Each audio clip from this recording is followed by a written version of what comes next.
The federal government is set to announce a new minimum wage of not more than 25,000 naira. Yes, you heard me correctly. 25,000 naira. This is after several meetings with organized labor and even a warning strike.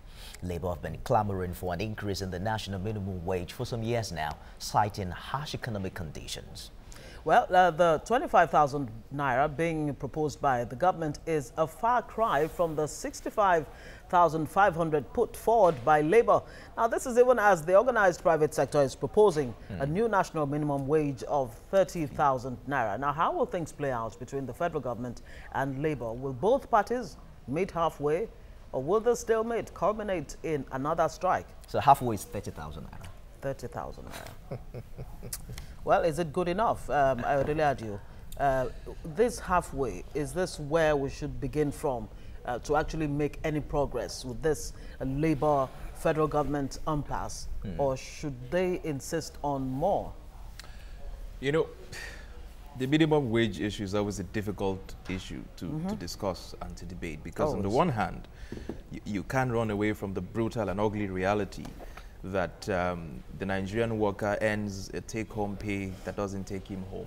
You can't run away from that reality. It's a harsh reality that we have found ourselves in, whereas the political leaders in this country earn a take-home that can even take them to the moon if they wanted to. So it's a contradiction, you know, that the labor force are earning peanuts, while the political office holders smiling to the bank. And you just read the news earlier on where the legislative aides at the National Assembly who are paid by the government are being owed salaries, but the political appointees or the political leadership elected into the House have been paid over time. And you see, that's the problem with the system. So, however, as emotionally painful as it is, the real issue is a systemic problem that we're dealing with. And except you deal with the larger issue, the larger structural and systemic issue as a country, we will not be able to make any meaningful progress. What do you think those issues are, really? I mean, if you're able to, you know, put them in points very quickly. Minimum wage has effects in three specific areas. One, it has an effect on the worker himself. Two, it has an effect on the private sector. And three, it has an effect on the government, you know, in itself. So let's start with the worker in himself. Now, first of all, we must admit that between 2011, was it, when the last minimum wage was passed, which was 18,000 naira or so, and as at last year, when the panel was constituted, the tripartite committee was constituted to look into the issue, we had lost over 50% of the purchasing power of that money. Yes. So the value of that 18,000 naira, 50% of it was completely lost, largely due to inflation and, of course, the funny way in which our money policy operates, where you inject dollars into the economy and there's too much naira in the economy, and you have to mop it up with the CBM driving inflation and what have you. So you've lost 50% of your purchasing power. And so if you now at this point increase it, which is for you now to gain parity, it means you have to double the minimum wage. And that's about 36,000 at least. So theoretically, if you double the minimum wage, you'll be able to restore the close to 50% purchasing power that was lost over the period of time. Okay. But here you go. When you double that minimum wage today, it has consequences on the same market that you're going into, because prices of goods and services will definitely shoot up. And then you're back to status quo, where the monies that you have is still not able to buy the amount of goods and services that you need. Remember also that the more and more crude prices increases in the international market, the more and more your government is paying subsidy, the more and more it has less amount of money to go around the economy. So after the inflation effect of increasing the money, the government in itself has a problem now paying, because like I said, when crude dollar increases, you're paying more subsidy. Secondly, you have to remember that we're using 70% of our funds to pay recurrent expenditures, the salaries and overheads. And so what you have is, when you increase the minimum wage, you have less amount going into infrastructural development. So you're back to status quo again. Vicious cycle. Where you're not able to do that. And of Let me course, butt in just a bit, Ayodele. The interesting fact here is that there seems to be a thin line between what is affordable and what is ideal. Yes. You know, what is ideal is that indeed, you know, civil servants and workers across board deserve some higher pay. Of course. But there are some who are saying that perhaps Labour needs to pay more attention to other critical issues which you have highlighted, apart from increasing the amount of money, influencing decision of government, you know, policy making, economic decisions.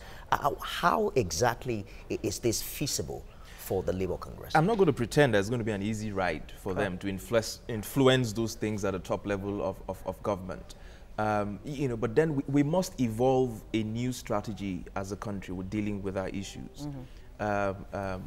Over time, our only approach has been to strike, whether it's universities or labor unions or whatever you.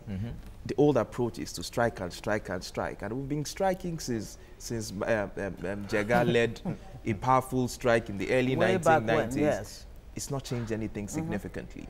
So we probably might need to look at other ideas in which we can get the government to move. Because the real problem, I keep saying, the real problem is the kind of system that we're operating in. First of all, the kind of system that is channeling a whole lot of money to political office holders and strangulating, you know, the civil servant. How can that system be changed?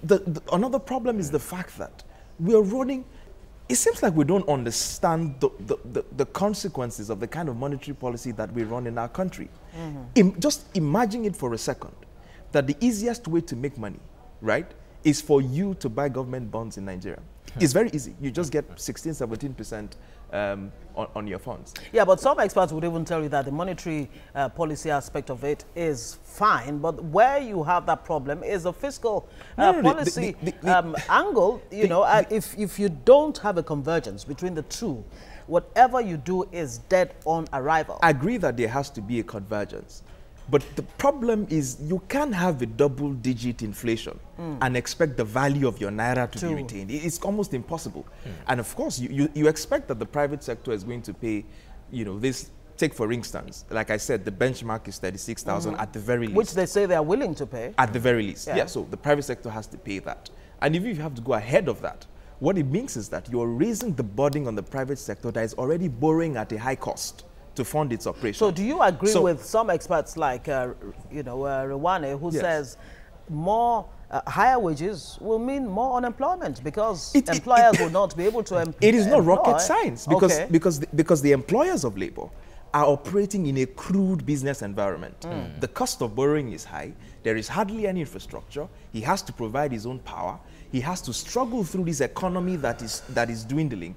And then you want him to pay an increased minimum wage. You see what the problem is? So the entire economic climate, the entire system is working against the Nigerian workers. So until you have a leadership that is able to look at the broad issues, and channel and deal with them appropriately, we're always going to be dealing with this kind of issue. The federal government is offering 25,000 naira. Yes. That's still on the table, you know, and that we're still waiting on the position of Labour as regards that. But the issue is how does the Labour force implementation of this? At the level of 18,000 naira, many state governments cannot even afford that. 17 states right now. Again, another systemic problem. So, I mean, by the Constitution, you know, the minimum wage is said is exclusively the federal government, and they set the minimum wage. So, broke, poor, insolvent states will be forced to pay the same minimum wage, you know, that a rich and buoyant government like Lagos will have to pay. And that's where you have another problem.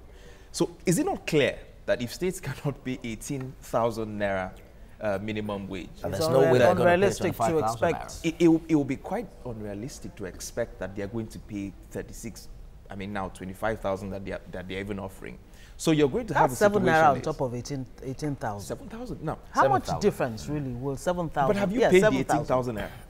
So what you're going to have is, if for instance you pass 36,000 naira, there will be jubilation on the streets that finally we've won we've earned 36,000 naira.